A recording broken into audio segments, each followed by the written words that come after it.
Okay, so let's talk a little bit about Notre Dame had another big recruiting weekend, big from an impact standpoint, not so much big from a number standpoint, because they only had 3 uncommitted prospects on campus this weekend. I have not gotten a very much intel on the 2023 kids that are on campus this weekend, so I hope to get more about that tonight, and I will talk more about them tomorrow. But I did want to talk about just some of the things that I've gathered from the rest of the weekend, and especially CJ Williams and a little bit about Zach Rice. So, number one, the first thing I talked about earlier the week is that it is very, very important for Notre Dame to impress some of the commits that were on campus this weekend. I think of Jaden Mickey. I think of Jadarian Price. I think of Aiden Gabera especially. Amorian Walker is another one. And I haven't got any intel on Amorian Walker, but in regards to Aiden Gabera and Jaden Mickey and Jadarian Price, it went extremely well. And there's great comfort that they are locked into the class. They love their visits. It was made very clear to them sort of where things stand with Notre Dame. Notre Dame loves them, and we want you here, and all these other things. And don't let who else are recruiting affect you. There's a reason we pushed for you. There's a reason we took you, and all those kind of things. And it sounds like it went absolutely great. Jadarian Price had his whole family on campus this weekend, and I'm told that it went extremely well. So he's an important player to lock up, because if you get Nicholas Singleton, who I have ranked higher than Jadarian Price, but then you lose Jadarian Price, you still have a really good running back situation, but I'd rather have the both of them. Just like if you only get Jadarian Price and you don't get Nicholas Singleton, you still got a really good running back situation. But I honestly think if they're able to keep Price in the class and add Nicholas Singleton, which we'll talk more about tomorrow, I think that's the best 1-2 punch that Notre Dame has signed under Brian Kelly. And that's saying something. When you go back and go Greg Bryant, Torian Folston, you look at Josh Adams and Dexter Williams, you look at obviously last year with Logan Diggs and Audric Estime. I think this would be arguably the best 1-2 punch. I think you can make cases for some others because those groups have been pretty good. But honestly, I think this would be the best 1-2 punch since 2007 when they signed Armando Allen and Robert Hughes, just as far as recruits and what I thought of those players coming out of high school. So that would be big. So keeping him happy in the class was important. So the guy I want to talk, we'll get to CJ Williams, but I just talk a little bit about Zach Rice. So still a lot more intel I'm trying to get on Zach Rice. There's some, I hope to get more information soon, but I did get a little bit about Zach Rice. And so from talking to a couple people about his situation, it sounds like things did go really well with Notre Dame this weekend. And unlike Jake Taylor, so when I reached out to my sources when Jake Taylor visited, the question I asked was, do you guys think you made a move? Do you think you were able to gain ground? And the answer was no, we didn't. And kind of here's why. But when I reached out about Zach Rice this morning, the question was, did you guys make a move? Do you think you gained ground? And there was an emphatic yes. I mean, there's confidence, and reached out to another source about the same thing. And there's confidence that Notre Dame has positioned themselves in a better place with Zach Rice than they were coming in. It was a weird weather weekend. They had tornado warnings around campus yesterday, so that was a little bit strange. But other than that, apparently went really well. Connected really well with Blake Fisher, connected with a lot of – you had 2 other commits on campus. Tanona and Chan, I believe, were both on campus this weekend. You had Ashton Craig was on campus this weekend. He's now obviously in the class. A lot of the players on the team hung out with him and made him feel loved. And, really did a great job of selling the tradition and the first-round picks and playing with Blake Fisher, as opposed to some people thinking that the presence of Blake Fisher is a hindrance. It's actually something that helps. And the fact that Notre Dame has had, their last 3 left tackles, 2 of them were first-round picks. You look at Ronnie Stanley and then Mike McGlinchey, and being able to sell the point of, hey, look, both of them started out at right tackle because there was another first-round pick at left tackle. They started at right tackle, were starters, were great players. And then when that guy graduated and became a first-round pick, that guy moved over and took over at left tackle. And that's sort of an easy sell. I mean, because again, when we talk about other positions, it's like, you can say all you want to a corner, but at the end of the day, you haven't put a first-round cornerback into the NFL since the mid-'90s, right? Early 90s, something like that. And Notre Dame is a little different deal for offensive line. And so from what I'm told, they made a move. Now, do I feel, or do my sources feel like Notre Dame is now the leader that they're going to get him? No. But I think the key for this weekend was they came out of the visit in a position where they now feel that they're within striking distance if they can continue to put in work.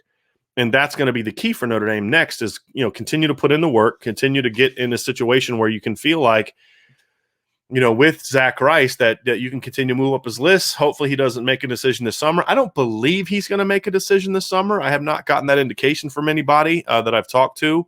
I think that now the visit's underway, I have a feeling he's going to see some places in the fall.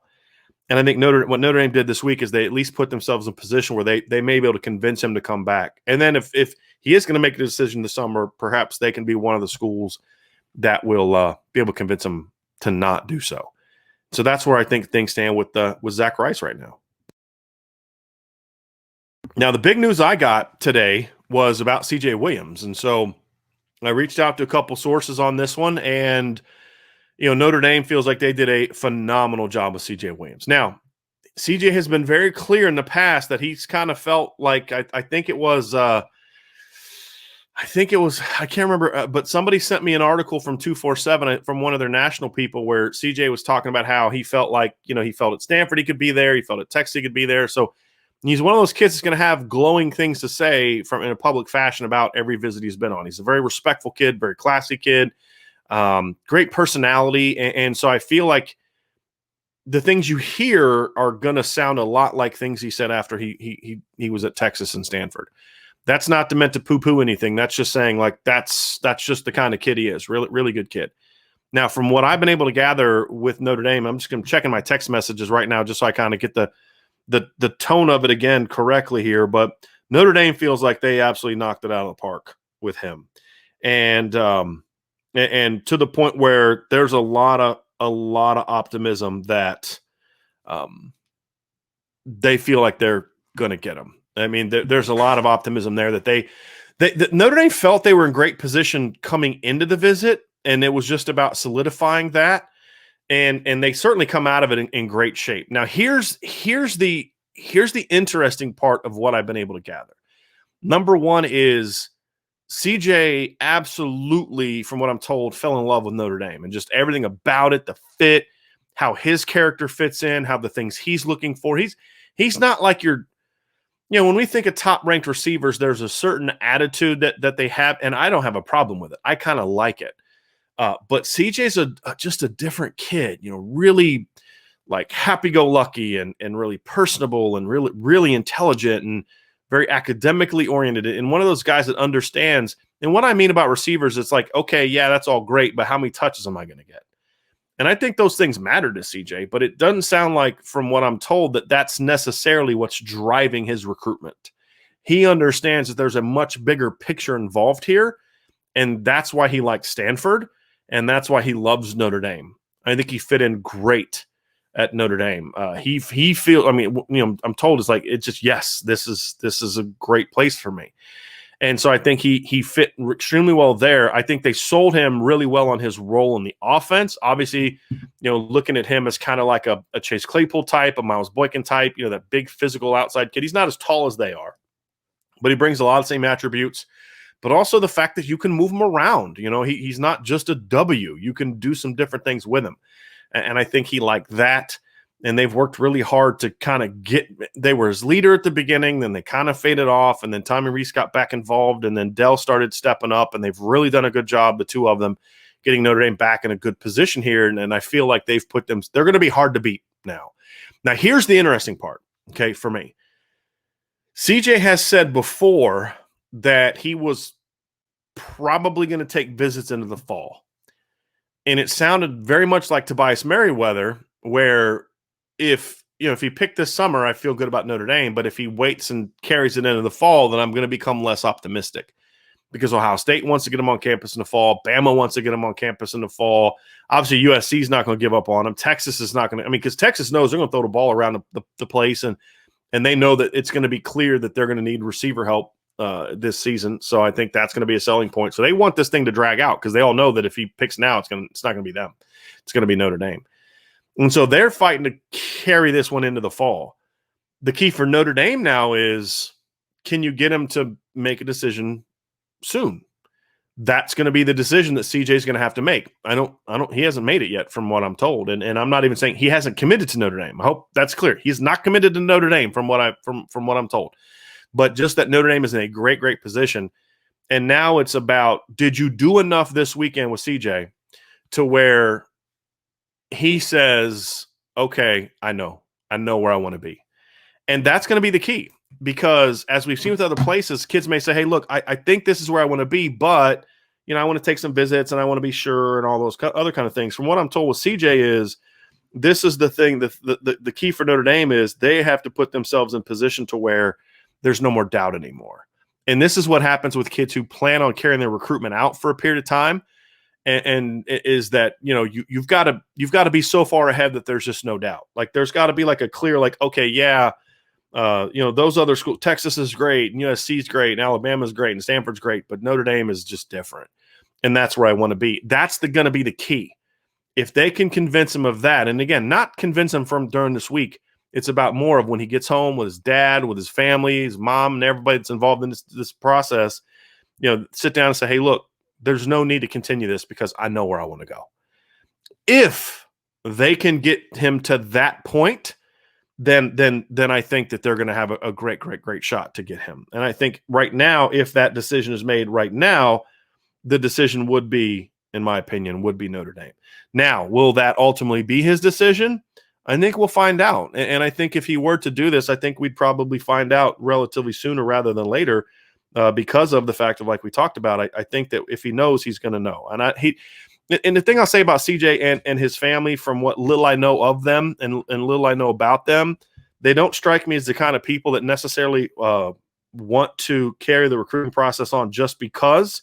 It's, I think he likes being recruited. I think he likes seeing these campuses and things like that because he's an inquisitive kid. He's a thoughtful kid. And I think there's some things like that, but it's not from a standpoint of, he likes the recruiting process per se. And I think he also is one of those kind of respectful kids that when you look at him and say, hey, I don't want to lead on people that I'm not going to get.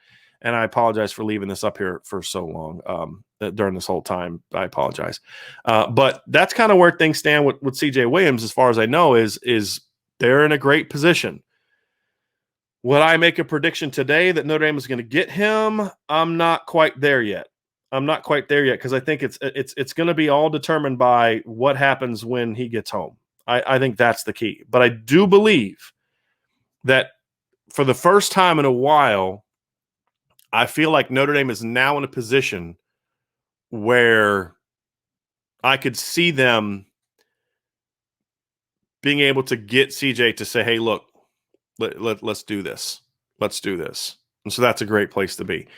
I don't think they were able to do that with Tobias Merriweather, at least not yet. Now, we'll see what happens when he comes out of a Stanford visit this weekend. I know that they would like to do that with him as well, but I still feel like he is going to continue this one into the fall, which is going to make me a little less nervous. Now, the ideal scenario for Notre Dame is that before the month of July is over, hopefully even before the month of June is over, you can convince one or both of them to say, you know what, this is where I want to be. And the only reason to wait is because I want other schools to be involved, and I don't need that because I've found my home. If Notre Dame can do that in these next couple weeks, then this recruiting class at receiver could end up having two really, really excellent pieces in it. And then now after that, it's just all about how you balance it out after that. So that is the latest that I've been able to gather regarding the CJ Williams visit this weekend. Honestly, from what I'm told, I don't know if it could have gone better. I really don't. I mean, he was never going to commit while on campus, and so I that wasn't my expectation. But I think Notre Dame did a phenomenal job with that. And so I'm going to get to some questions here. I'm going to try to start with some questions that I've been able to find about CJ and this visits this weekend. Then I'll go back to the top and we'll get to some of the other questions because I want to try to focus more so on this particular weekend before we dive into some of that other stuff. So I know some people are just tuned in just to hear some of the stuff about this weekend. And then we'll get into some of those other things here. So let me find out here. All right. Jay says CJ Williams loved his visit, compared it to Disneyland in terms of Indy being a special place. Gotta love Indy for CJ, and I can see a commitment before the end of the summer. We'll see. I do want to say one thing. Let's try to be careful about when we read something somewhere else, kind of bringing it back, And if you are, I'm okay with this thing, Jay, but just give credit to where you got it from. So I don't know where you got that, but unless if it's from you, say, hey, look, I talked to CJ and this is what he told me. But if you read that from somewhere else, let's give those people the credit. You know what I mean? Because they're the ones putting in the work, getting the interviews and things like that. And so I have no problem with your comment, Jay. Please don't take it as a chastisement. It's just more about I want to be able to give credit to the people. My place is different, right? When we're hopefully going to get a message board soon, we won't be doing the other site, TOS. We won't be, the name that can't be mentioned. If Tom Loy or somebody else does work that is worth you wanting to talk about on our channel or our site, let's give Tom Loy credit for that. Let's give Mike Singer or whoever else, if it's a national person, Steve Wolfong or Brandon Huffman or whoever the case may be, and usually I'm mentioning 24/7 guys because they're better at what they do than the rivals guys, to be honest with you, the national guys. So all I'm saying is if you read something somewhere from somebody, I'm okay with you bringing it into the chat, but just let's make sure that we're giving credit to who got it. So, but yeah, I mean, I don't know about the Disneyland thing, but that's kind of what I heard is the visit went as well as it possibly could have gone. Let's see. So got some more questions here. And then Big Dog Sean, we just kind of talked about CJ Williams, so you should have the answer to that now. Let's see here. Some more questions.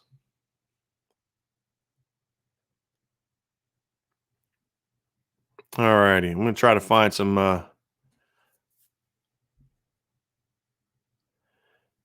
questions here. So it looks like that's all right. Dylan Riggins asks, who is CJ's number 2 school as of right now? I'd probably say Texas.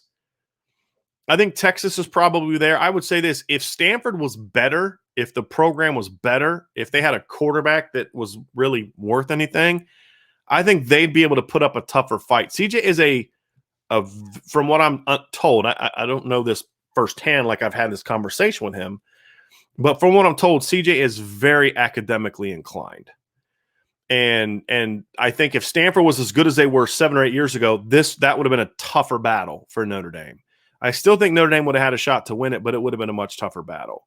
But I would say, as of right now, I'd say Texas is his number 2. Now, I think Ohio State and Alabama like him. I don't think they would. I think Alabama would, but I don't think Ohio State was in a position where they wanted to move on him just yet. And that's why some of those schools wanted him to carry things into the fall. Texas would take him right now. Notre Dame would take him right now. I think Alabama would take him too, because Alabama likes having at least one kind of big physical receiver in their rotation, because they understand the need to have diversity at the receiver position. Imagine that. Yeah, I think, and so Jay said it was a story on 24/7. I should have put that. Jay, I'm not mad at you, man. It's all good. I get it. I mean, I'm just saying. He said Greg Biggins interviewed CJ. I'm not upset with you at all. It's just, look, Greg Biggins is putting in work to try to get the interview done and then to transcribe it and to put it out there. The least we can do is just give him credit for it. That's all. But no, yeah, hopefully that did not come across as a criticism. It's just more about, I never said it before and I should have. So that's on me. It's not on you. It's on me. And so I just want to make sure we're doing that as I'm kind of thinking through, like, how can we make the show better? What are some ways that I want to get this done? That's just one thing that I want to do. And it's part of it is because I'm sitting there thinking about the message board and kind of how I want that to go once we get that going. And this is going to be kind of like that too. Patrick says, hey, Coach, thank you, Patrick. First of all, thank you so much for the super chat. I appreciate that very, very much. Hey, Coach, if you are in on Craig, I'm good to go. Looking forward to seeing him on Saturdays. Every year there's seems to be a guy that Notre Dame gets in on late. G. Foskey. Who's that guy this year? That's a good question. And then obviously, right now, I mean, I don't know who that guy is going to be because they got on Foskey around this time, but G, they didn't get on. They could have got Kerry G real early in the process. I've talked to Brian Smith about this. Before he committed to LSU, he sought Notre Dame out and just doesn't sound like Terry Joseph was overly interested at the time. And then they got in on him late and were able to get him. But yeah, they could have had him. They could have had him a lot sooner. and decided not to. As far as who that guy's going to be this year, Patrick, I think it's a good question, and I don't have an answer for you. I have and this is why, honestly, if I'm Notre Dame and other schools like Notre Dame, I would not be in a super hurry to just fill up for the sake of filling up. So we talked about this with the offensive line, for example. One thing for me is if I'm Notre Dame and you feel like you have to have 4 linemen, I'm not panicking and just going to find a 4th lineman right now. That's why I wouldn't have taken Ryan Baer. I don't think Ryan Baer right now is a Notre Dame caliber lineman. Now, maybe he goes out and proves that during the fall, but I just don't think that he is. I have a feeling that there's going to be a lot of kids that are going to kind of break out this year that either didn't get to play as sophomore juniors, that played 3-4 games as a junior, so you didn't get a chance to see them really develop, that weren't able to go to camps and all these other type of things. And so I would leave some spots there. I mean, it's like, if you miss out on a corner and you only have 2 corners, you want 3. Would I panic and go to someone? No, just let it play out. Number one, try to flip guys. If you think you're going to be as good, and we're hopefully going to have a sort of a team insight podcast here soon. But one of the things I've heard from a couple sources is that there's a lot of optimism. The coaching staff thinks this team is going to be better than a lot of people think they're going to be, which is saying something considering they're a top 10 to 12 team. This team, they love this team. So let's say that they're right about that. You're going to be able to flip some kids. So I would not be in a rush to just fill up at this point in time. I'd say that about receiver. I'd say that about offensive line. I'd say that about secondary. And so even though, Patrick, I can't give you a specific player, I think those are the 3 positions that I would focus on: receiver, offensive line, and secondary, where I think they could find a guy. That's where I'm at with that.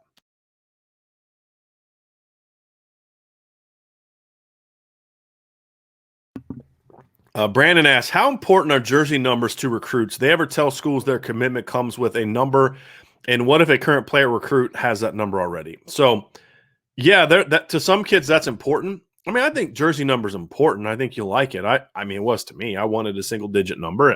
But I wasn't going to try to hold somebody hostage over my commitment. Honestly, Brandon, if I'm just looking at it from a Notre Dame standpoint, if a kid told me that his jersey number was dependent upon whether he would commit to my school, my response would be, son, I wish you all the best at whatever school you end up at, but Notre Dame is not the place for you. Because if that's the final decision maker for a kid, then that kid's priorities are so screwed up that he's not going to have much of a chance to be successful at Notre Dame. And if that's something, I mean, hey, you know what? You're going to be a starter. You're going to be a high pick. You're going to get a great education. But you're not going to come here because of because of your jersey number. Forget that. Because to me, the players on my team are always getting precedent over some recruit, always. And so I don't think that's something that Notre Dame would take very well and would handle that very well. That would be something, that'd be a big red flag for me. I say, okay, it's time to pass on that kid. But it's a fair question. Matthew Last says, hey, Brian, I've only watched a few highlights from CJ. Seems to me, and from what I've heard, is that he's not all that fast and is more of a possession receiver. What do you think? But do you think he's capable? So I've talked about CJ a lot. Is he a burner? No, he's not a burner. I've never claimed he's a burner. And some people obsess way too much on speed at wide receiver. And when I did my breakdown of CJ Williams, I'm actually going to pull it up now. Just because, like I said, the thing about it is let me pull up, see if it's in this breakdown. So I want to give you some numbers. DeAndre Hopkins, right? Who's had 4 seasons with over 100 catches. He ran a 4.57 at the combine. Michael Thomas, who set an NFL record recently with 149 catches, ran a 4.57 at the scouting combine. Now, the reason I use the scouting combine as an example is because the scouting combine is when guys train to run the fastest they can run for the scouting combine. Let's get to some more. Cooper Kupp, who had back-to-back seasons with over 90 catches, ran a 4.61 at the combine. Jarvis Landry, who's had 6 seasons in the NFL with at least 81 catches, ran a 4.61 at the LSU Pro Day and a 4.65 at the combine. Juju Smith-Schuster, who is the player that I compare CJ Williams to ran I believe a mid 4.5 at the combine. There's a lot of ways to be successful other than just being fast. And there's been a lot of guys that ran really fast that were terrible NFL football players. John Ross ran a 4.22, right? John Ross is a mediocre. I mean, he actually, if we're being honest, he's a bad NFL football player. I mean, the guy's caught what, 51 passes in 4 years, right? I'm looking at it now. Yeah, 51 passes in 4 years. He's never caught more than 28 passes in a year. He's a top 10 NFL draft pick that ran a 4.22. And so to me, you got to know how to play. CJ knows how to play. You're not recruiting CJ to be a burner. And this is what I've talked about recently, Matthew, too, when you and I were having our conversation the other day, and I enjoyed that conversation very much, but you need different skill sets. You need different types of players. And to me, there's great value in a player like CJ. Number one, there's a big difference between speed and athleticism.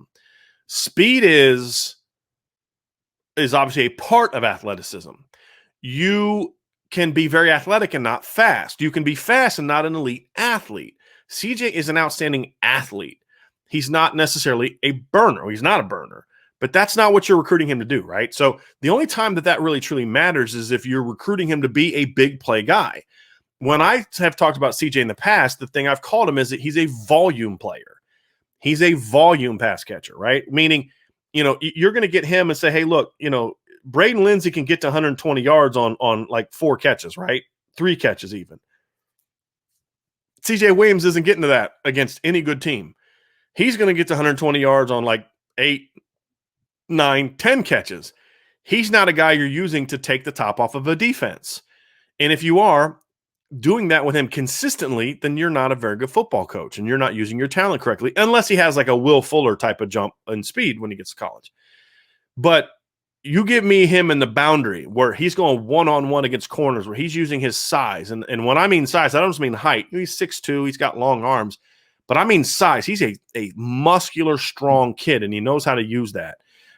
He's a guy that, to me, can use body positioning control, be a great third down player, be a really effective red zone weapon. And that's why I've compared him to Juju Smith-Schuster. Now, Juju, I think, had a little bit more long speed in college than he had in high school. But if you go back and watch Juju's junior film of high school and compare it to where CJ is as a junior in high school, their speed difference isn't that great. And so to me, that's why I've really compared him to Juju, because I always felt like Juju was a guy that was a volume pass catcher, meaning he's not going to make a living catching, 4 or 5 passes for like 120, 130 yards, but he's the guy you're going to look at and say, he just does a lot of the dirty work. I mean, you look at Juju's last year at USC. In 13 games, he had 70 catches for 914 yards, 10 touchdowns, averaged 13 1-point yards per catch. Not a phenomenal year like statistically, but he was a really good football player. And he was a very important part of what that team did. You look at 2015, he had 89 catches for 1,400 yards, obviously much more of a high volume year. I could see CJ being that kind of player, but a little lower on the yards per catch, because unlike Juju, CJ doesn't get to play against a Pac-12 schedule every day. And then as a freshman, Juju had 54 catches for 724 yards. So I think freshman and junior version of Juju is very similar to what CJ could be. If CJ was playing against a Pac-12 schedule all the time, then he could probably have a higher yards per carry, because the Pac-12 mostly has bad defenses. So I think that, to me, is kind of where things stand with him. And so I like him in that role. And if he does, and then the thing is, if he does get a jump in speed, then now you can use him even more so. So to me, that's when I look at Juju, that's where I look and say, hey, that's what you're recruiting him to play. That's what I look for. That's the kind of guy I think he can be. So I hope that answers your question. And then Brandon says in response, CJ looks to be very athletic with great hands and a good route runner, not a burner, but uses his body well to position himself to catch the ball over his defenders. And I agree with that. And the other thing you got to remember too is, on film, you're not going to see Juju running away from guys like you see from other high school players just because of who he goes against. When you're playing at Modern Day, you're going against excellent play. I mean, you're going against future college players every week. And Yeah. So yeah, that to me is where I see CJ. So that's the thing. That is where I'm at with CJ Williams. Obviously, that'd be a big pickup. You guys know that I'm very high on him. I'm going to go back to the beginning, and we're going to answer some questions now. If you're going to bail now, because that's kind of the recruiting news I've got from the weekend. As I said, we'll talk more tomorrow about the 2023 kids. But if you're going to take off now, which I hope you all stay, because ask questions. We'll hang out here for a little bit. But if you're going to stay, that'd be great. But before you leave, please hit the like button. Please hit the subscribe button and please subscribe to our channel as well. And please hit the notification bell so that you know when we're going to have new shows. Because even though Vince is leaving for vacation today, Irish Breakdown's not taking a week off. I will still be here doing shows this week. I'm going to have a couple guests. We're going to have a guest on this week. We're going to talk about the Ryan Roberts. So we're going to talk about the top NFL draft prospects for Notre Dame. Trying to organize a group of people to have sort of a round table on Wednesday where we will talk. Right now, the plan is to talk about Notre Dame quarterbacks and those type of things. And so we'll have a lot of good stuff for you this week. There's no question about it. But if you're hanging around, let's get back to the questions. I'm gonna go back up here on the top and just we're gonna go down now. So just like normal, go down to questions. And again, I really appreciate the people that left super chats. I appreciate that very, very much. No question about it. Jojo asks, actually a couple questions. So football 101s, a session like football one, what's 11 and 12 personnel, and then 3-4 and 4-3. So we'll definitely get to those. So I made a purchase yesterday of something that my wife is going to help me set up today that I'm really hoping is going to take our shows to the next level, and especially the football 101 shows. So I'm hoping that it is what I think it's going to be, because it'll make doing shows like that so much easier and more fun, more interactive. You'll be able to see things more. We can do more X's and O's and those type of things. So very, very excited. Larry Martin asks, Brian, I love the subtlety here, Larry. This is beautiful. Brian, you don't have to answer this, but in your opinion, what percentage of schools go the extra mile to get players, and what percentage of players are looking for it? I honestly couldn't tell you the percentage. I'd have to sit down and calculate it. It's more prominent than you think, meaning the number of schools that do it, especially in the southeastern and southwestern part of the country. I mean, I hear stories all the time about it. It's not necessarily always the big money that we hear about, $200,000, but that stuff happens. I think there are some schools that are more involved in it than others. There's a particular program in the Southeast that's had a bunch of top classes lately that's not coached by Nick Saban that I've heard a lot of very interesting stories about, when it comes to that. But as far as what percentage of players are looking for it, I don't think it's as high as people think. I think a lot of this is more about you may not be looking for it, but if they're going to offer it, and the 3 or 4 schools that you're looking at are going to offer it, then you're not going to say no.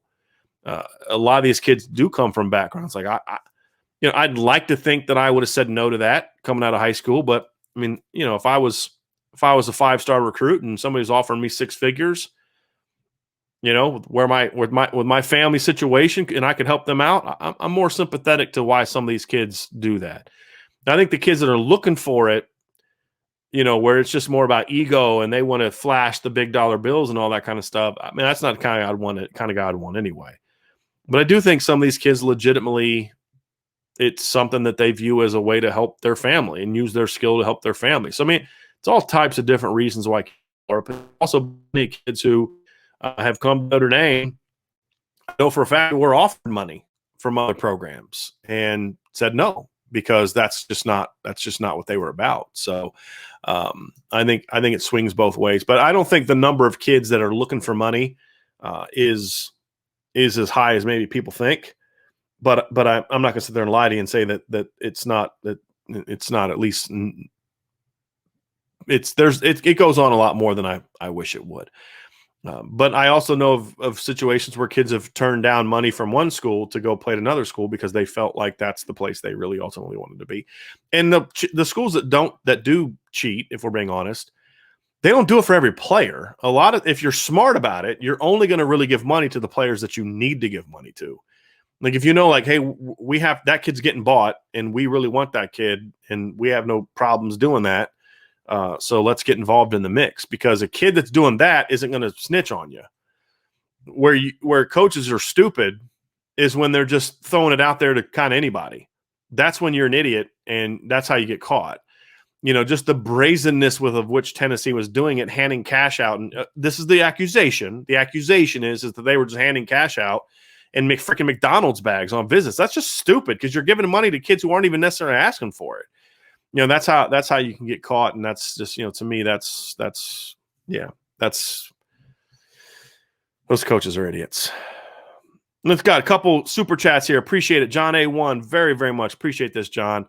Thanks for the weekend overtime Irish breakdown. With the information you have right now, what is your dream class on offense in 2022? As always, learning so much. So if you were to tell me what the dream finish would be for Notre Dame, and I think this is still possible, not likely, but possible, of who Notre Dame wants, I would say the dream class is going to obviously be Angeli at quarterback.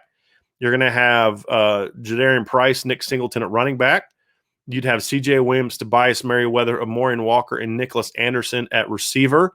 My dream class would include Xavier Bradshaw, but you're asking me the information of what I have, meaning what is Notre Dame's dream class. It would include Nicholas Anderson, not Xavier Bradshaw. And then offensive line, it would include Billy Schrouth. And then, can you pull off an upset for Jake Taylor, Zach Rice would be the kind of thing that I would look for there. But I think it would more involve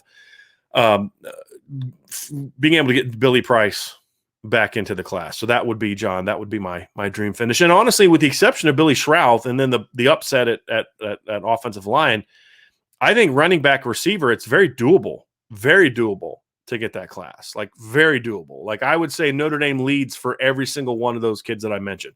Now, until it's done deal, it's not a done deal. You get what I'm saying? Like you got to close, you've got to finish. But right now, if every one of those kids was making his decision today, I'd say, yeah. If I had to say, okay, every kid's making his decision today, do you think they're going to pick Notre Dame? I'd feel pretty good about most of those guys, if not all of the skill players picking Notre Dame. So certainly bounce back. And Patrick, another super chat, Patrick. I appreciate it very much. Coach, I know you've gone over this before, but could you talk about the differences between Anderson and Bradshaw? Why would you take Bradshaw over Anderson? It's a very, very good question. So to me, I don't think Nicholas Anderson's a bad football player at all. I think Nicholas Anderson is a good football player. I think Nicholas Anderson is very tall. He's 6'4". He's a very smooth athlete, good hands, very good route runner. He's one of the more advanced route runners on the Notre Dame board, if not the country. Knows how to get open. Him and Tobias Merriweather both are very good route runners. My issue with Nicholas Anderson, it's really twofold. Specifically with him, he's just not a super explosive athlete, which is okay because I just got done saying that C.J. Williams wasn't that either. But that kind of ties into my issue. He's got some Tobias Merriweather in his game. He's got some C.J. Williams in his game, but he's not as good as either of them at that. And he's kind of just, he's a lot like Deion Colsey, but just not as good as Deion Colsey, if that makes sense. And he's a lot like, he's got some similarities to C.J. Williams. He's just not as good as C.J. Williams. He's got some similarities to Tobias Merriweather, but he's not as good as Tobias Merriweather. And so I think in that instance, it goes back to my original criticism of partly why I so want Xavier Bradshaw on this class is because there's not a lot of complementary skills in that group, Patrick. And that's the problem. And I'm a big believer that you need complementary skills in a receiving core. And it doesn't matter whether they're big or small. LSU and Alabama in back-to-back years won championships, and they did it with dynamic passing attacks. And if you look at their receivers on paper, they were incredibly different, right? LSU had in 2019 had a bunch of 6'4", Terrace Marshall and Justin Jefferson are both 6'4" guys. And then you look at Jamar Chase, who was like 6'1.5", 210, all big kids. Terrace Marshall was more like a traditional big guy. He's kind of like a Miles Boykinish type of guy. Not quite, but had some similarities. Justin Jefferson was more of like that real smooth route runner. He could, even though he was tall, he could work the slot. He could get open. He was a great route runner. He could catch the ball downfield. And then Jamar Chase was just this powerful, fast, explosive outside player. And so they brought 3 different skill sets to the table. Plus, you had Clyde Edwards-Helaire coming out of the backfield. You had Thaddeus Moss, the tight end. So you had unique weapons. You look at Alabama in 2020. Devontae Smith was a lot like Justin Jefferson as far as what they did. He was more dynamic after the catch, but it was very similar in that, you had a guy that was a great route runner, knew how to get open, knew how to play the game. Justin Jefferson is a really smart football player. Devontae Smith is a really smart football player. They know how to get open. Then you had Jalen Waddle, who's just that dynamic, explosive athlete. He's a guy that could take a slant, a crossing route, a screen, a jet sweep, and turn a 5-yard catch or a 3-yard catch or a catch behind the line into a 70-yard touchdown. He also had the kind of explosive speed that he could stretch and get over the top of the defense. Completely different type of player than Devontae Smith. Then you look at John Mechie this year when they were all healthy, and John Mechie was kind of like a running back. He was kind of a big, strong kid. Could do some things after the catch, not a real sharp route runner, completely different type of player. And there's a lot of diversity there. The problem with Notre Dame is they haven't had much diversity in their offense. And even you could say, well, 2018 they had Boykin Claypool outside and Chris Fink inside. But who was the after the catch guy of that group? You get what I'm saying? Like even Chris Fink, who was a really good route runner and all that in the slot, he wasn't against any good teams going to he wasn't going to do, against good teams what, like a Amari Rodgers could do or what Devontae Smith could do, make people miss. Jalen Waddle can do that wasn't who he was. And so to me, that's the issue here. And so if Notre Dame gets Nicholas Anderson, they're going to go get a football player. He's a good football player. He's a guy that's a top 300 kind of kid to me. I don't view him as the number 60 whatever player in the country like ESPN does. But I also don't view him as way down the list like Rivals and 247 Sports did, or at least as of where they had him a month ago. I don't know if they bumped him up their rankings or not. But I know that Rivals had him as like a 5'6" or a 5'5" guy at the beginning. Actually, I'm going to check on that now because I'm curious if either one of them bumped him up their list. But when I see Nicholas Anderson, I see a good football player. It's just that I see a good football player that doesn't do anything as well as the other guys you already have on your roster or in your recruiting class. They've bumped him up to a 5'7", so he's a little bit higher there. So that's good. And then you look at that's Rivals, by the way. But the thing is he just doesn't bring anything unique to what you already are doing. And that's why I've said, for me personally, if I felt I was going to get Tobias and CJ, I wouldn't get him. 247 has him as not the composite, but their ranking as a 3-star kid, the number 56 receiver in the country, and the number 45 guy from Texas. I would have him higher than that, but I have him as a 3.5-star guy. Good football player, right? But not the kind of guy that you need to move the needle if you're Notre Dame. CJ Williams moves the needle. Tobias Merriweather moves the needle. Then it's about complementing those two players with a skill set that takes your whole unit forward. By adding a guy like Nicholas Anderson, all you would be adding is a guy that does everything that those two other guys already do. He's just not as good at it as they are. And that's my problem. Whereas Xavion Bradshaw's 6 foot, which again, it's not the size issue, but he's explosive. He can stretch the defense. He's a great returner, which then translates to receiver. He can take jet sweeps. He can take slants. He can take look screens. He can take a crossing route, make guys miss, take it to the next level. You put him in the slot with his athleticism, quickness, elusiveness, vision, and then you put like Tobias Merriweather and CJ Williams on the outside with their size and their ability to make plays. And then you've got whoever you have a tight end, boy, that's a real dynamic group, but it's also a very diverse group because CJ is a little different than Tobias in some areas. And then obviously completely different.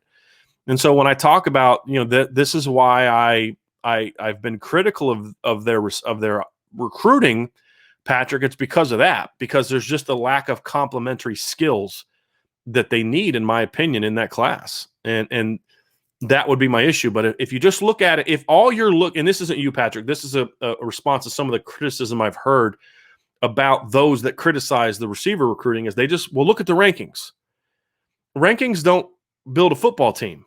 right? Rankings don't determine, what complementary skills that you have to have.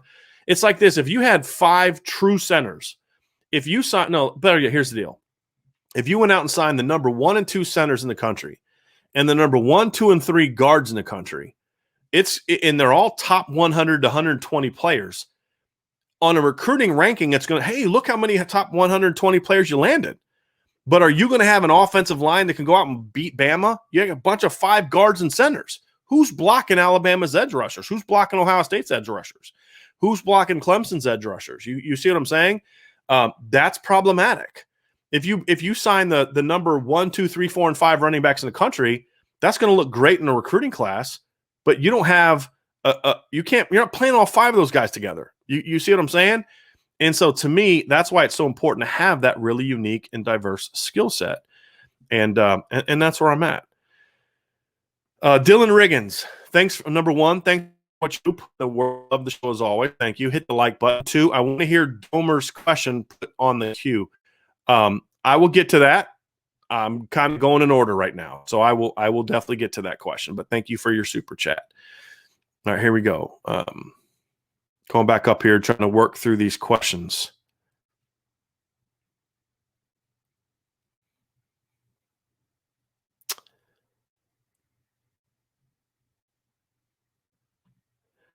I'm just trying to find out where I'm at. Here's just a lot easier. Like when I'm talking, Vince can be the one kind of finding those kind of things.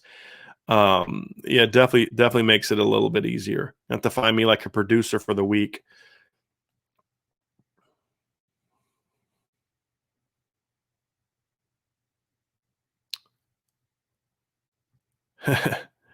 I'm trying to find some of these. These are some good questions. Spartan B88. I believe this was referring to Ashton Craig. Says not a pace setter guy with relation to gaps, closing gaps, maintaining gaps. Bama, Georgia, Clemson, Oklahoma set the pace, and everyone is running in a pack behind them. I mean, that's kind of true, but here's where that falls short. Is you're assuming that those teams don't recruit guys like this, and that's just not true.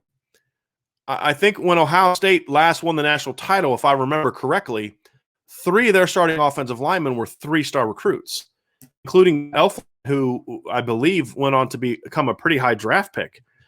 So I'm actually going to look that up here real quick. So, you look at Clemson. Clemson's had multiple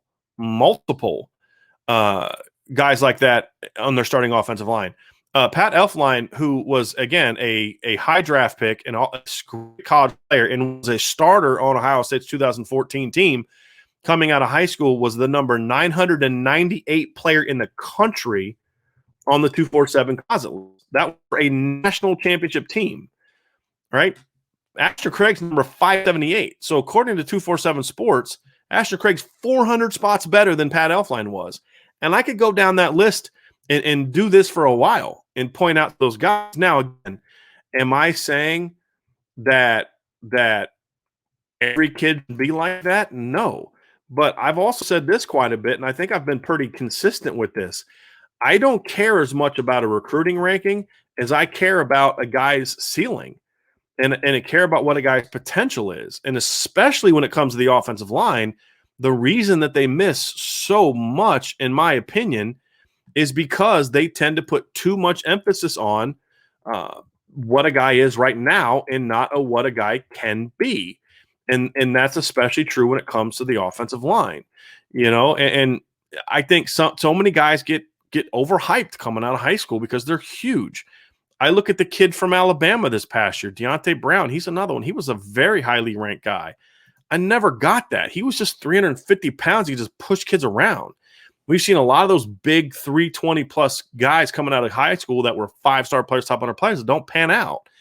And so when you look at those teams, you're going to find a lot of guys that played for those teams and guys that have started on championship football teams that were not highly ranked players coming out of high school. And so I just think that if you put it in context, is he a guy that is going to move the needle per se? Not necessarily, because I don't view him as an elite prospect. Is he a kid that I could see, go to college and be an excellent player? Yeah. I mean, do you know who the starting center was for LSU 2 years ago? It was a kid named Lloyd Cushenberry. Lloyd Cushenberry went on to also be a third-round draft pick of the Denver Broncos. Do you know what his ranking was coming out of high school? He was ranked as the number 82 player in the country at guard. He was the number 71 player in the country, or number 71 player in Louisiana, and he ranked as the number 1,522 player in the entire country. He was the best offensive lineman for a team that had the best offense in the history of college football, and he went on to be a third-round draft pick. Offensive line, I don't care about recruiting rankings. This kid can play. Is he going to say all of a sudden you're going to have the best line in the country because of him? Not saying that. Can you have the best line in the country with him? Absolutely. And that's my point. And that's why I think this kid can be a really good football player in Notre Dame. Now, what do you surround him with, Spartan? That's the question. And I think that's the bigger question. And that's the thing that where you and I would probably then get on the same page. I have some significant concerns about what Notre Dame is doing it from a recruiting standpoint. Yeah, they're getting the highly named players that, the homer people that don't want to admit that Notre Dame can never do anything wrong. They'll point Blake Fisher, Rocco Spindler. That's fine. But it's not like they weren't getting that guy already. They were getting Blake Fishers and Rocco Spindlers. The difference was they were getting, their third and fourth guys were also really good in most classes, and that's what we're missing on. So I think from an overall evaluation of the offensive line, we agree. From an evaluation of Ashton Craig specifically, we don't agree. And I think that's kind of the issue that we have right now. And I get it. I'm sympathetic to it, but I just think that's why I said at the very beginning, we got to separate the analysis of Ashton Craig from the overall big picture of the offensive line, because he can play. Now, if you give me two more Ashton Craigs, then I have a little bit more concern, because the problem with the low floor, high ceiling guys is the more low floor guys you bring in, just by percentages, the more of those kids are just not going to pan out. That's what happens. And that's why you need to do those things from a volume standpoint. But Notre Dame shouldn't have to do that on the offensive line. Tom A says, just seems like Marcus Freeman is closing the deal on the other side of the ball. I got issues sealing the deal. So talking about the offense. I mean, we'll see about that. I think Coach Freeman's doing a great job. But if I'm going to play devil's advocate for a second, and again, this isn't necessarily how I feel, but I think you can make this case. Okay, is he going to close in the secondary? Is he going to be able to close on Anthony Lucas? Is he going to be able to close on Devin Moore and Xavier Nwankpa and Benjamin Morrison and Jake Pope? Right? Let's let him close on those guys first before we start saying definitely closing the deal here, but not over here. I share your concerns, but on both sides of the ball, they need to close. There's no question about it. I think things have certainly trending in a better direction with the defense, but there's still some closing that needs to be done.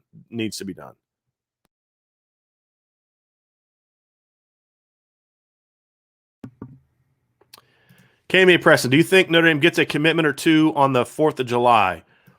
I think it's possible.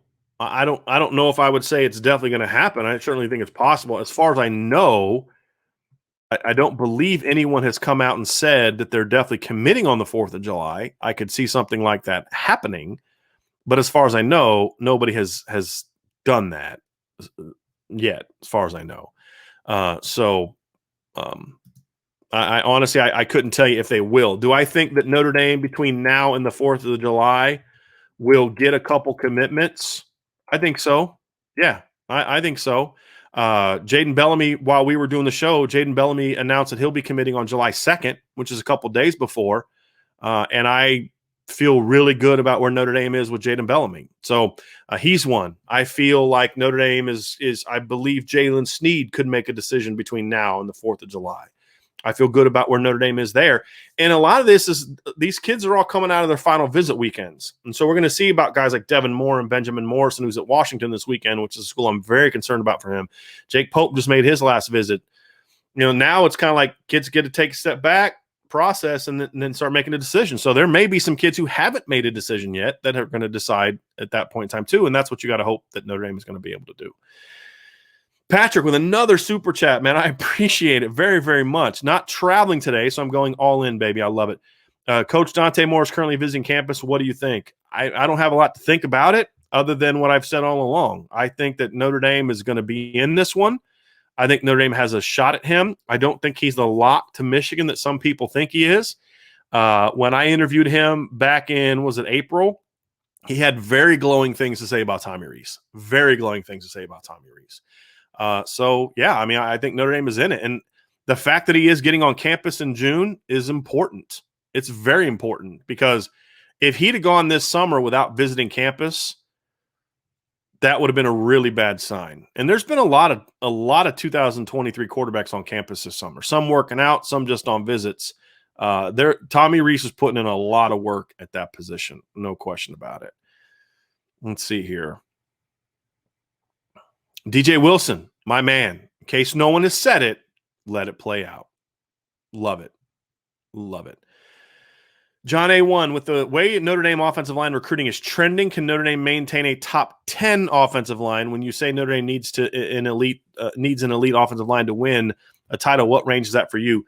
I think Notre Dame can win a title with an offensive line that ranks 7 to 10 if they're really good other places. I think for the Notre Dame offensive line to be the driving force behind a championship, it needs to be top 5. I mean, I absolutely think. Could they win it with a top 10 line, like the 8th best line in the country, as long as it's, solid line? Yeah, if you've got dynamic playmakers on the outside and a dynamic quarterback, sure. If Tyler Buckner's as good as I think he's going to be, and the running back depth chart's as good as what I think it is, and the receivers are, continue to pan out, and they can add some guys in 22 and 23, could you have the 8th or 9th best line in the country and still go win a championship? Heck yeah. Yeah, absolutely. My concern is that they're going to fall behind that because it's not just a concern of the coaching, but it's the players, but it's more a concern of the coaching. But at the end of the day, if in a 3-year span you've recruited, and this would be accurate, in a 3-year span, if you've recruited Tosh Baker, Michael Carmody, Blake Fisher, Rocco Spindler, plus Joey Tenona, Ty Chan, Joe Alt, and Ashton Craig, I feel like you have the makings of a definite top 10 line. The concern I have is, number one, are you getting the depth you need consistently? Are you recruiting enough of the same right type of players? And more importantly, do you have an offensive line coach who can develop those players? Because it wasn't that long ago we were looking at the 2019 class saying, boy, it's a great class. Every single one of those kids was a top 200 class. And right now, it's not looking like any of them are going to start as juniors. And they're already getting passed up by younger players. That's a problem, right? So is the development happening? That's a question that we're going to need to see get, in the fall. I'm not going to say let it play out, but we need to see if that development can be happening in the fall before I can really feel comfortable that they're going to have the kind of coaching and development at that position to get it there. But the talent is definitely there for them to be a top 10 offensive line. My concern is that Notre Dame, or my beef is Notre Dame should not be a top 10 offensive line. They should be a top 5 offensive line. There are going to be years when they're going to be in the top 10, like this year, 2021. As long as they're in the top 10, I'm good. That's all I expect of them because you did lose 4 starters. There is a lot of turnover. So you got to be top 10, but you can't be like top 20. There's no excuse for that at Notre Dame, in my opinion, ever. Jonathan Kismerick says he had a ton of offers. That means something. Just like Ryan Barnes was only a 3-star recruit, but he had something like 30 offers or so. I could be wrong on that, but this is a solid pickup. I believe he's talking about Ashton Craig, and I agree. Now, I'll say this. Ashton Craig did not have the same kind of offers that Ryan Barnes had. Ryan Barnes had I think he had Clemson wanted him. I think he had an LSU offer, Florida. He had some really impressive offers. I'll say this, though. I was told from a couple sources that Ohio State was thinking about offering Ashton Craig, and they wanted to get him on campus and all that, but it became very clear that Notre Dame was going to be the school to beat. Had Ashton Craig not committed to Notre Dame and taken his commitment or his recruitment in the fall, I guarantee you programs like Ohio State and some other programs like that would have gotten more involved. Again, this kid can play. I'm just telling you. And anyone that's voicing their frustration on offensive line recruiting in this podcast, I don't disagree with y'all at all. And I'm not saying you're wrong about that. I just think specifically about this young man, this kid can play. This is a good pickup. And look, I'm not bashful about lobbing bombs at Jeff Quinn if he's not getting the job done. So this would be a time for me to want to do that if that's what I was trying to do. This is a good pickup. I like this kid. I need to like this kid. Of course, John is very, very excited about the direction of things. Y'all need to chill when Notre Dame wins a national championship within the next 3 years and Brian Kelly gets a statue calling it now, boys. I think everyone in this chat would agree that we hope that you're right. D-Rock says, for BK and Reese going hard for Shrout, that's all we need to know about the O-line coach. That's another way of looking at it. There's another way of looking at it. John A1 says, if the class ends with Chan, Tonona, Craig, Bruner, and Wagner, would that settle you a bit? That's a good class. It would be a lot like last year's class from the standpoint of this.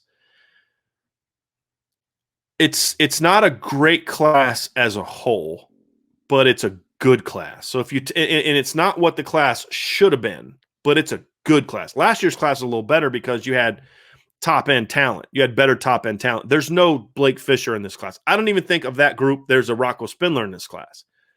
But what I would say is the 3, 4, 5 of that group would be better than the 3, 4, 5 last year. So there's some balance there.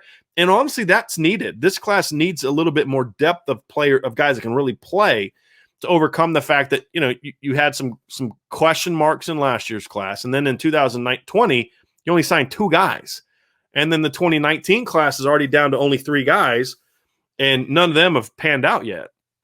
So I think you needed a deep class. So I would ding that class a little bit, John, because it wouldn't have like the stud that, you had Ronnie Stanley in 2012. And yes, I did think Ronnie Stanley was a great player in 2012. I thought he was a very underrated player. You see him in basketball court and you just knew he's going to be a great left tackle. 2013, I thought Mike McGlinchey was a top 100 recruit, flat out said it at the time. You had Steve Elmer was a top 100 recruit. 2014, you had Quentin Nelson and Alex Bars were top 100 recruits. 2015, Jerry Tillery was a top 100 recruit. Tristan Hodge was considered the number 1 center in the country. And, of course, then you kind of got screwed. Not screwed, but offensive line-wise, you got screwed a little bit because Jerry Tillery decided to go play D-tackle. But that's how good of a recruiter Harry Heastan was. He even signed a first-round pick at defensive tackle for Notre Dame.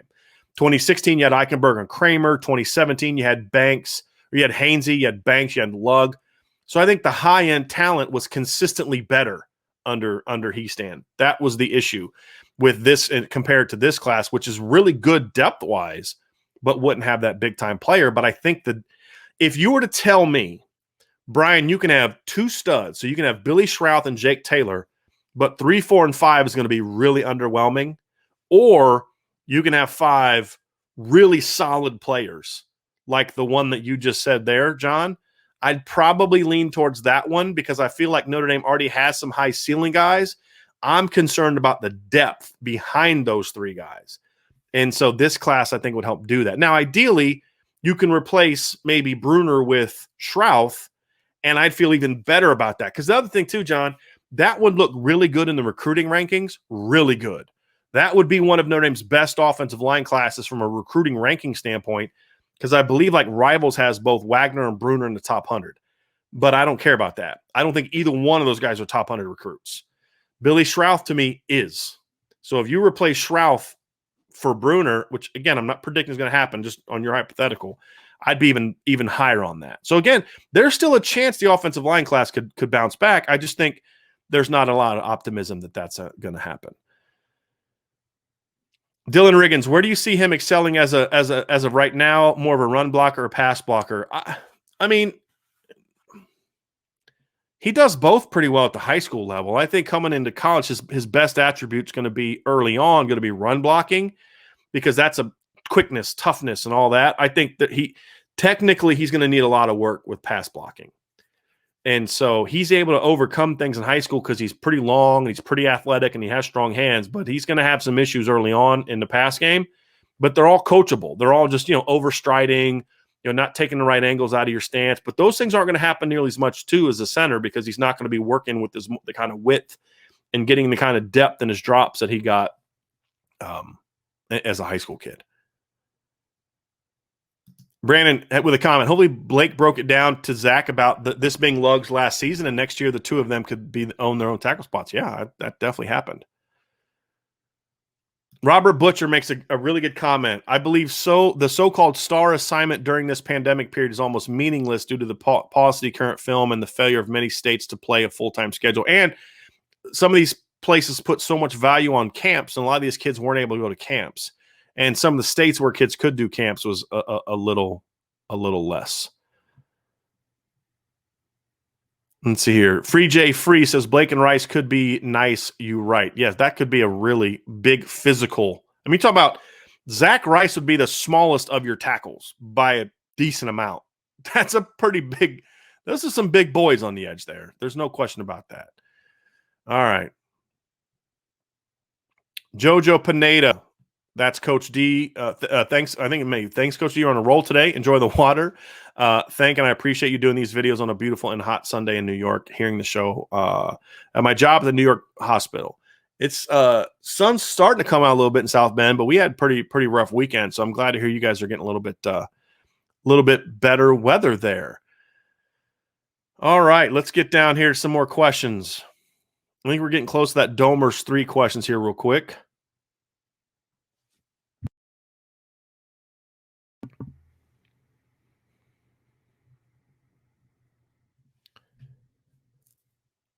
I'm just trying to find some more questions here, folks. Give me a second.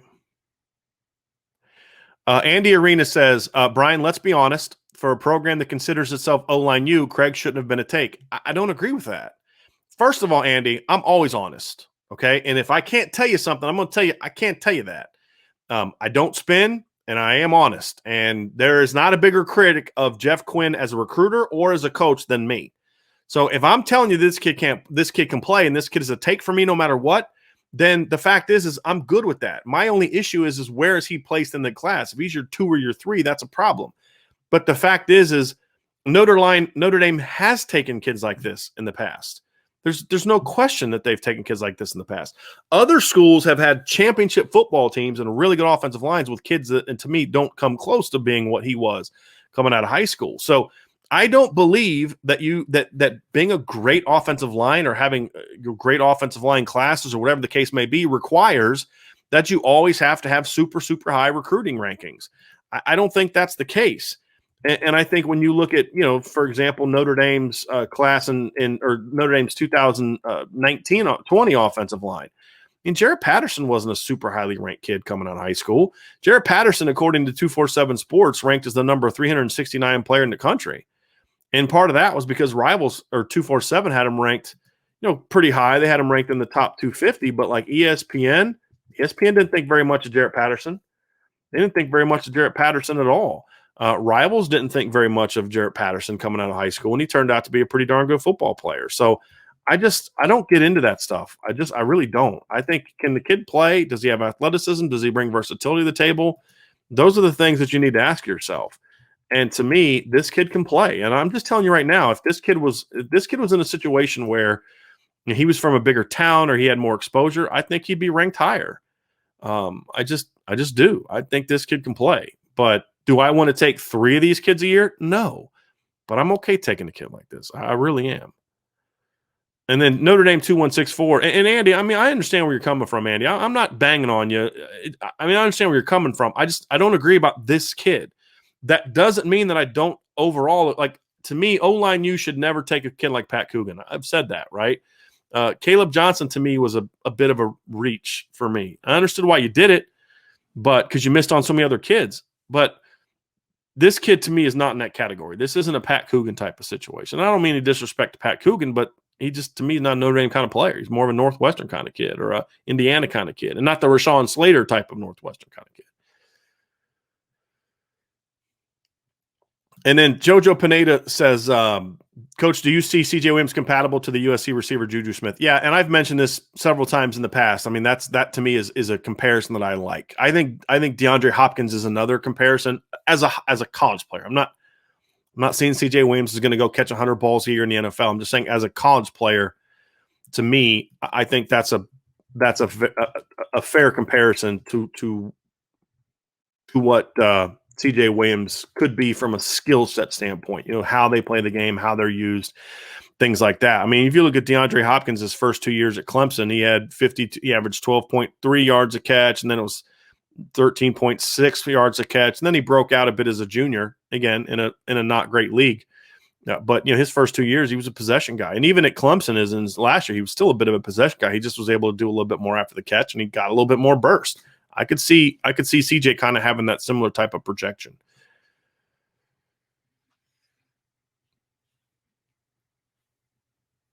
All right, here's see. All right, so Domer, 2007 Domer. Let me just see this. All right, here we go. This is fair. Okay, so 2007 Domer says this.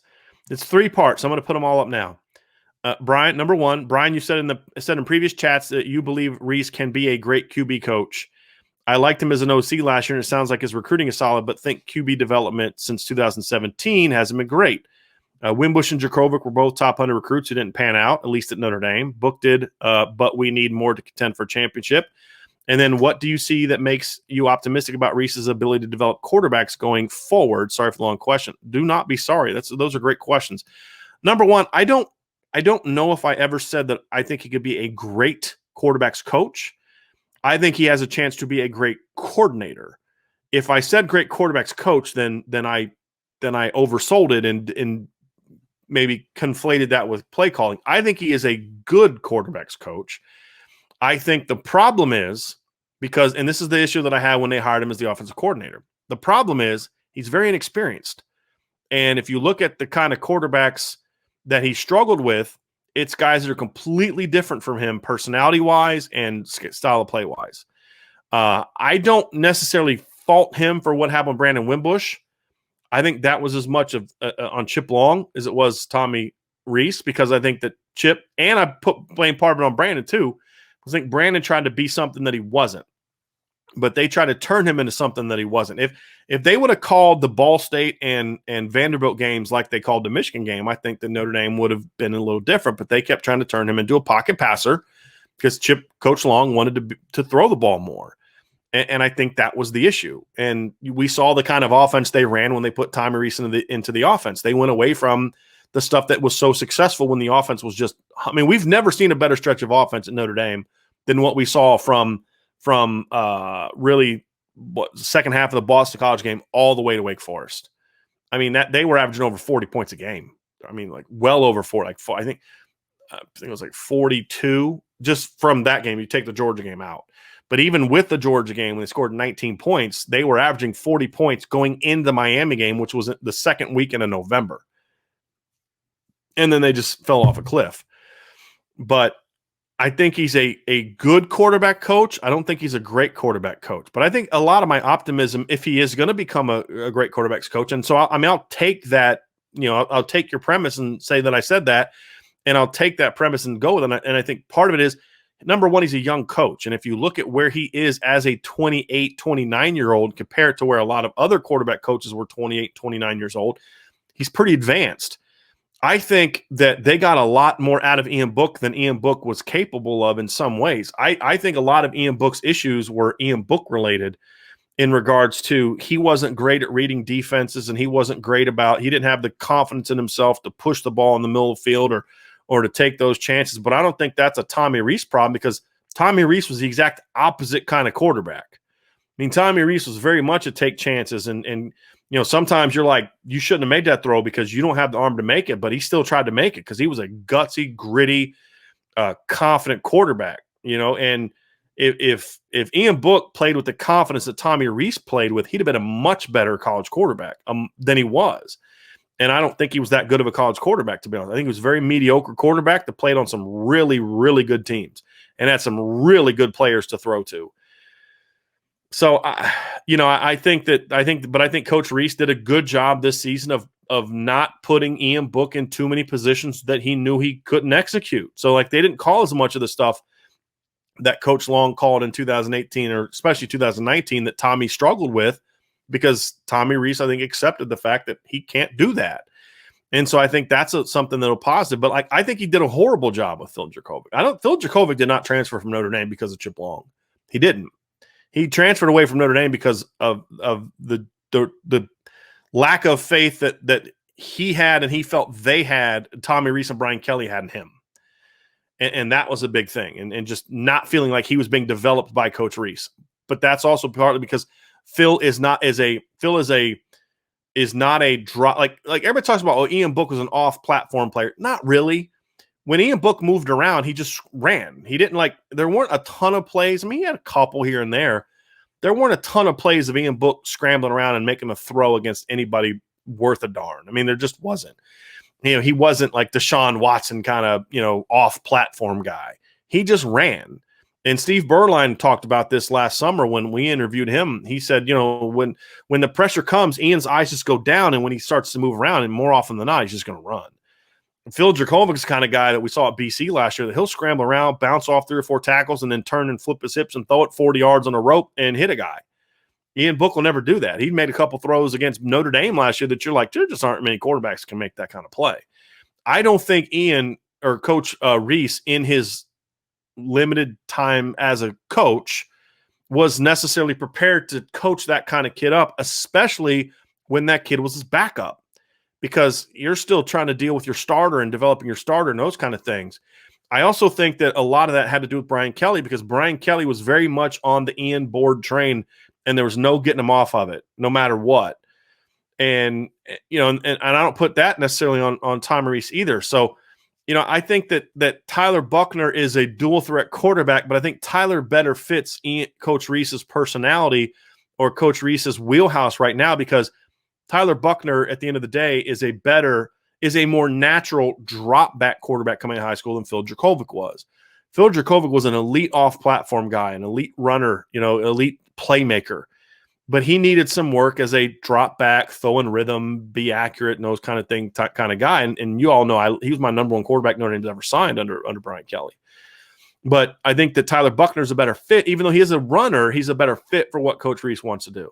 And I also think that Coach Reese has got now look, you always learn from your failures. And Tommy Reese will learn from his mistakes. He will learn from his failures.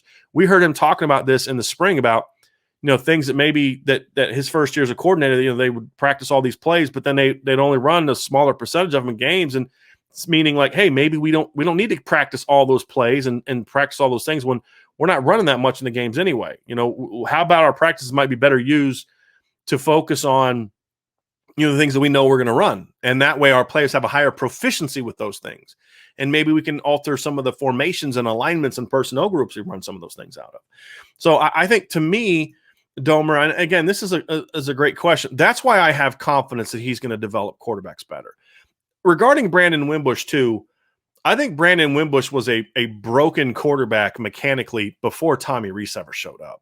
And I don't know if it would have taken like the quarterback guru of all quarterback gurus to fix those issues with Brandon Wimbush, because I think Mike Sanford ruined that kid. And just like he almost did with Jordan Love. Jordan Love went from a great quarterback to a flawed quarterback in his 1 year work with Mike Sanford. And look at the change in Tanner Morgan in Minnesota, who in 2019 was, just a phenomenal player. I'm pulling his numbers up now. 2019, Tanner Morgan completed 66% of his passes, had a QB rating of 178.7, right? A year later, 10.2 yards per attempt. And then the next year, he's working with Mike Sanford. He completes 57.9% of his passes, 7.5 yards per attempt, and a QB rating of 128.15. I think Mike Sanford is a horrible quarterbacks coach. And I think Brandon Wimbush was already too broken. I actually had a conversation with this about someone at Notre Dame that joined the program after the 2016 makeover. And he told me, I remember when I watched Brandon Wimbush's film when we came aboard, and I was excited about what he could be. And then I saw him in practice and was like, who the heck is that kid? It just wasn't the same guy. And so to me, that happened, and that was pre-Tommy Reese, because Tommy Reese showed up in 2017. That was already done. So I don't put that on him. The Dracovic one was a mistake. But I think he did get the most out of Ian Book, and I think he'll do well with Jack Cohn. So I think he has the potential to be a good quarterback coach. Could it be great? I don't know, but I think he can be an outstanding offensive coordinator, and that's where my optimism comes from. If he can continue to mature and develop and become more of a college offensive coordinator, and that's going to be my big concern. Notre Dame 2164 says, and by the way, Domer 2007, that's a great question. And if anybody ever has a long question they want to get out like that, feel free to do it, but then do it the way he did it. This was really well done, because then I knew there was different parts. So you went like 1 of 3, 2 of 3, 3 of 3. It was perfect. Very well done. Notre Dame 2164 says, is the Notre Dame offense, if the offense makes the changes we hope it will this year, how much do you think that will help recruiting of elite QBs and elite skill players? What if we make changes and you have a bad year anyways? Number one, I don't think they're going to have a bad year. Number one. Number two, To your first part of your question, yeah, if they become a more explosive offense this year, it's going to help recruiting. I mean, think about this. I think Notre Dame has a really good shot at getting a top 100 running back in Nicholas Singleton, who will be the second highest ranked who will be the second of 2 high ranked running backs in the class. I think right now they have a great shot at getting C.J. Williams, who is the number 29 player in the country according to Rivals, number 46 from 247 Sports. They have a really good chance to get Tobias Merriweather, who is, in my opinion, one of the 5 to 7 best receivers in the entire country. And they got 2 really talented tight ends after a year in which they were one of the most mediocre scoring offenses in the country against a really bad schedule. Imagine what Tommy Rees and this staff could do if they were putting up 38 to 42 points a game. So, yes, absolutely. If they make the changes and it's more about getting the ball out quickly and being explosive and taking your shots and creating isolations and doing all those things that we've talked about, heck yeah, it's going to have a big impact on recruiting.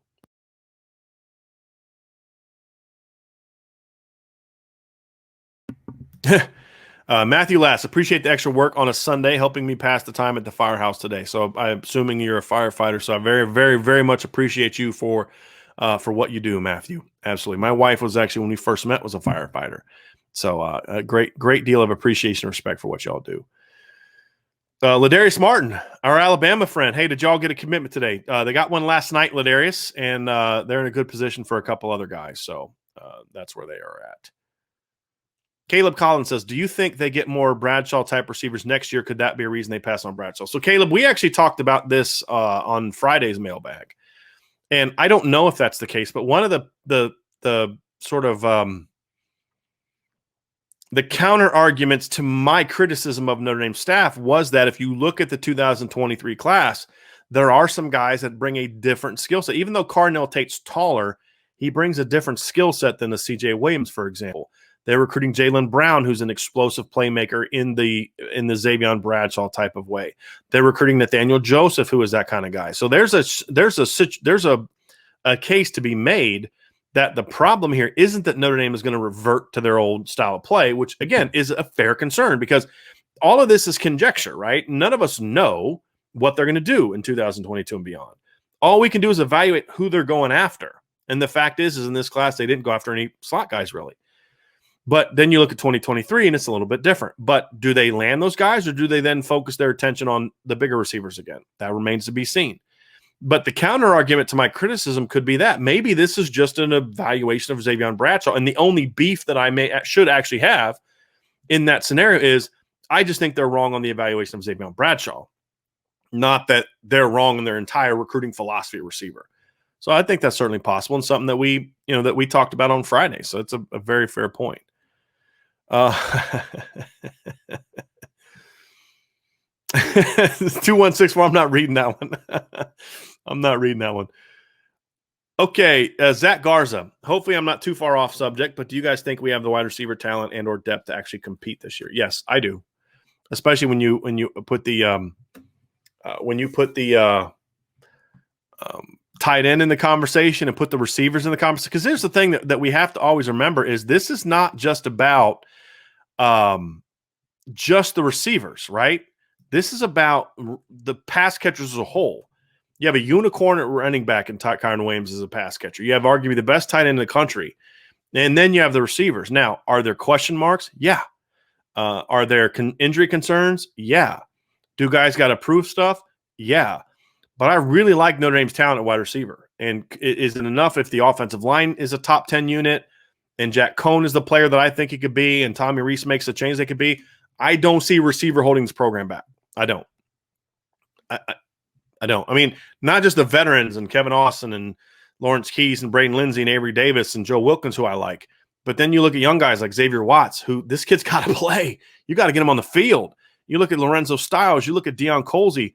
There's 8-9 deep of just good football players at receiver.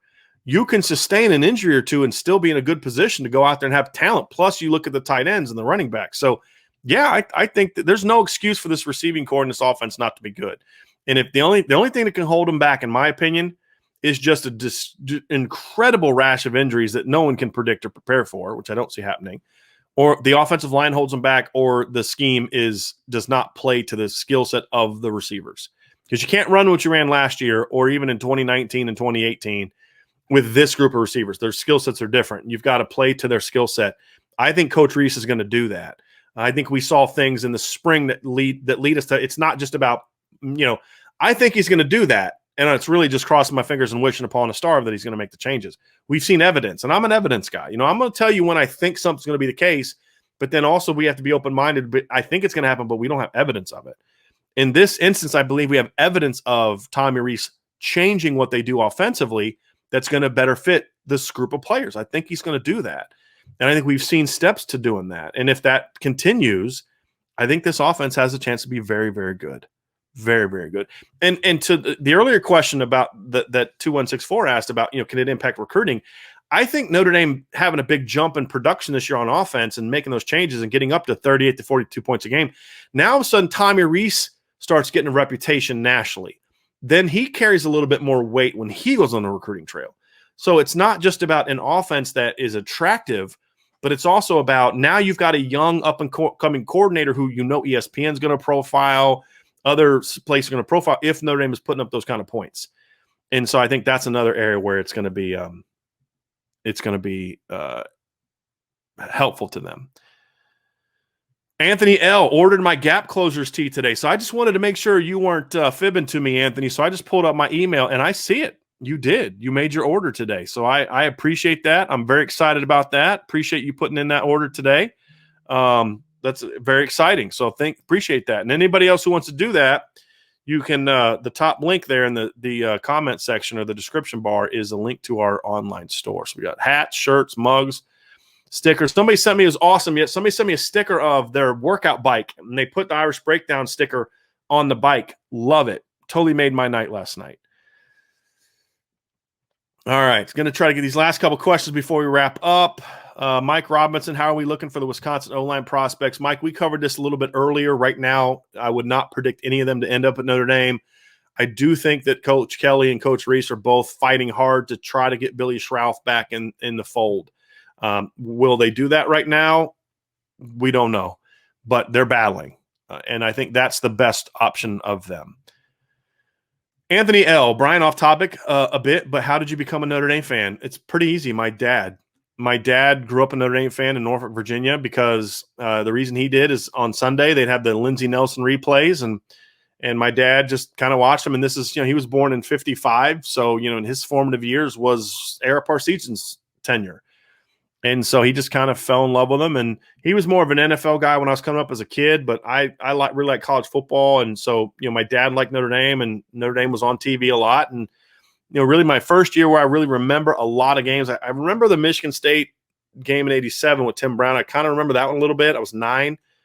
But in 88, I was 10. I was a little older. I was playing more football in the neighborhood and stuff, and I was really starting to fall in love with football. I'd really fallen in love with John Elway at that point in time in the Broncos.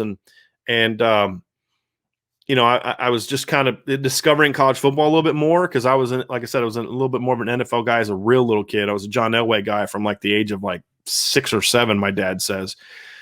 But I just that team in 88 was just so much fun. And, Rocket and Tony Rice and Ricky Waters and Pat Terrell and Todd Light, Chris Zorch and Stonebreaker and Andre Jones and all those guys. I mean, it just was a fun team to watch. They played so many epic games that year. The Michigan game was epic. The Miami game was epic.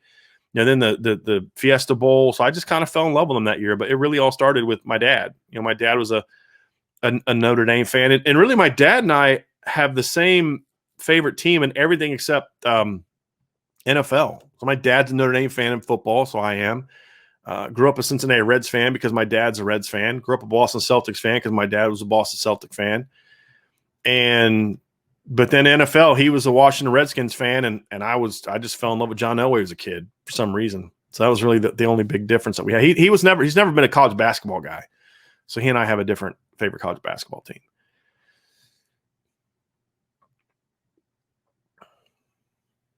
All right, Bert says, hey, Coach, bummed about the Bradshaw visit being scrapped. Is there a positive to take away from that we don't know? Not that I'm aware of, other than I just think maybe they feel really good about where they are with Tobias Merriweather and C.J. Williams, which is obviously a positive. Okay, 2007 Domer. Thanks for the answer, Brian. Also to clarify, I don't think the exact quote. I don't have the exact quote, but I think you said he could be a great QB coach, not that he is. Okay, now that I might have said for sure, because I think he could, and the reason is I do think he's very smart. Look, here's the deal. The only way Tommy Rees could have had the success he had as a college quarterback at Notre Dame is because of this. He didn't have great physical tools. He wasn't very athletic. I still remember him getting caught from behind by a nose guard against Stanford, trying to run it in. He didn't have great physical skill, but the reason he won and he was successful in Notre Dame is because he's very smart. I think he sees the game in a way that even when I said he should have been the OC hire, you should have hired Joe Moorhead. My whole thing was you coach under Joe Moorhead for 2 years, and then Joe Moorhead gets a head coaching job somewhere, and then it's time to hand the keys over to Tommy. I always saw this coming and was cool with it. I just felt the timing of it. And so because I do think he's smart, he sees the game well, I think he relates well to his players. I think there's some things he has to learn. I think he was a really fiery quarterback. He plays for a very fiery coach. I think Coach Rees needs to tone that down a bit in practice. From some of the things I've talked to. And I've always kind of felt like with a quarterback, I've always kind of felt like the Bill Walsh thing where you never dress down your quarterback in front of the team. You handle that in the quarterback meeting. But when you're in front of the team has to see you having the utmost confidence in your quarterback. You can't dress down your quarterback. And Brian Kelly dresses down his quarterbacks way too much. And from what I've been told, Tommy Rees will do that more than he should. But that's just young and energetic coach. I was that way my first couple years as a coach too. And you've got to learn that, hey, you know what, there's a time and a place for that. And it's not in front of the whole team. But other than that, I mean, I think up here he's got it. I think he understands the importance of taking practical drills into practice and then coaching guys that way. And I just think he knows how to play the position. And he was a pretty fundamentally sound quarterback himself. Richard Robinson, Brian, you are the best, brother. Thank you for that, Richard. Any news on Rice visit? He would make a great bookend opposite Big Blake. Talked a little bit about it early in the show, Richard. So go back to that part. We talked about Ashton Craig at first, then dove into visits. It sounds like it went really well. As I said, there's been visits in the past where I didn't get a good. I'd ask, talk to sources and talk to people and say, hey, how did it go with Jake Taylor? Not good. What's going on with the Wisconsin kids? Yeah, it's not looking good. There's a lot more optimism about how things went this weekend with Zach Rice, and obviously Blake Fisher had a big role. They sold him on, hey, look, you come in, you start with Blake, not, you're not going to be backing up Blake. I mean, you got to win a job, but there's an opportunity there, and here's what makes Notre Dame different, O-line U, all that kind of stuff. And then, of course, he spent a lot of time hanging out with the kids in the class and the current offensive lineman. Now, did they do enough where I'd say they're his leader? Definitely not. Definitely not there. But they're in the game now. And I don't think they were necessarily in the game. I mean, they were in the top 5, but they weren't really a factor. Where now, hopefully, if he's going to carry his recruitment out longer, which is what I'm told he's going to do, you now are in this where you can slowly and surely just keep charging and charging and charging, whereas before you didn't have much of a chance. But there's still a lot of work to be done with Zach Rice. I don't want to oversell it and make it seem like, hey, they're number 1 or number 2. I'm not saying that. I just think now they've made themselves a player for now. Now, see in a week if he still feels the same way, but for now I feel good about that. All right, John A1. Speaking of O-line, if Listen read, you speak on footwork and how important it is. In the spring game, I saw Carmody cross his feet and get blasted by JB. Finally know what you mean. Yes. And that is something that we saw way too much with offensive linemen in the spring. A lot of them were doing that, and that is problematic. And that's something we saw in pre-2022 because you lose your base. You know what I mean? And that was a big part of it. John A1, with Mayer being able to gain yak, can Notre Dame be more explosive out of 12 personnel? Is there ways to make that work consistently? I mean, I don't think it can be your base offense. I just don't. I don't think you can have an explosive offense with that being your base offense unless you have absolute dudes outside. Now, you can have it be a key ingredient of it. Look, Alabama ran a lot of 12 personnel. I mean, you go watch the first series or two against Florida in the SEC title game. They were in a lot of 12 personnel. They did a lot of 12 personnel against Notre Dame. The key for me, if you're Notre Dame, however, is you've got to be able to use both of those tight ends more in the pass game than they did last year. We've talked about this before. Tommy Tremble was not used enough as a pass guy, not just not catching enough, but he was only used on routes at a small percentage, way too much where he was blocking. And so I think you've got to be able to move it around and all those kind of things, but it's not going to be about his yak. It's going to be about, can you use them to stretch the field? That's going to be more of a key. Notre Dame 2164. I know you were higher on Jake Taylor, but how good is Zach Rice? I think Zach Rice is a very good player. I think he's a top 50 to 100 guy. I just don't think he's the 5-star that people make him out to be. And again, that doesn't mean that I'm not high on him. I mean, again, if you're a top 100 player, that's really good. I don't think he's quite the athlete that a 5-star guy needs to be for me as a tackle. But he's strong. He's got a great frame. He's very powerful. He's got to improve a lot fundamentally because he just beats up on kids right now. He's got to improve fundamentally, and I believe that he needs to improve his footwork. He's got to become a little bit more flexible. He's a little bit tight at times, and so some of the issues. But he's very, very talented. I mean, again, if you're a top 50 to 100 guy, you're a really good football player. It's just, so when I say like overrated, it's more of like, I just don't think he's the number 5 player in the country or top 10 player in the country, which people are ranking him as. But he's still a very, very good player, would be a very big pickup for Notre Dame. There's no question about it. Last couple questions. Anthony L., best Notre Dame analyst in the game. Thanks, Brian. I appreciate that very much, Anthony. And then Christopher asks, who's better now and who has the highest upside, Tonona or Schrouth? Both of those answers for me are Billy Schrouth. I think Billy Schrouth is better now, and I think Billy Schrouth has a higher ceiling. I think if Notre Dame were to land Billy Schrouth and with Ashton Craig, I would say that Billy Schrouth, including Ty Chan, has the highest ceiling of anyone in there. Connor Patton, I got a teaching job in Vermont, so I'll keep an eye on the elite talent there. Connor, we haven't seen you a whole lot lately, so I assume that you are making that move that you talked about. So if so, I hope that all went well, and congratulations on the new teaching job. And I think I saw somewhere recently where like Vermont was ranked as like one of the 10 most patriotic states in the country. I hope that's true. I'm curious to find out if you believe that to be true or not. But we'll see what happens. Ladarius says, you and Andrew Bone are the best in the business. Do you know Andrew Bone? I know who he is. I've never met him. I've never talked to him, but I know who he is. And I've heard he does great work.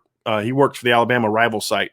But yeah, I've heard a lot of good things about Andrew, but I don't know him. Don't know him personally. I know who he is though. So if you're an Alabama fan, you're obviously gonna know who Andrew Bone is. And if you think that I'm on that level, then I take that definitely as a compliment and appreciate that very, very much.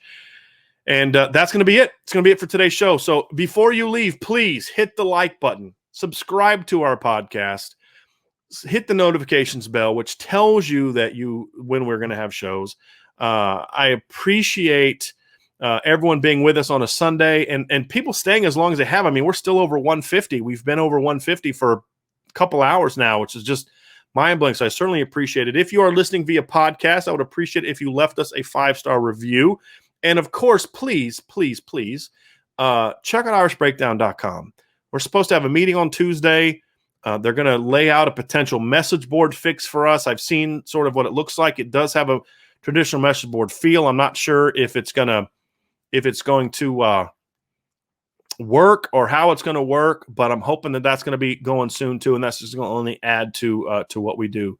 And I hope that a lot of you will check that out and be with us on that too. So, but I appreciate everybody being part of it. Check out irishbreakdown.com. I have a What's Next article talking about the Notre Dame offensive line.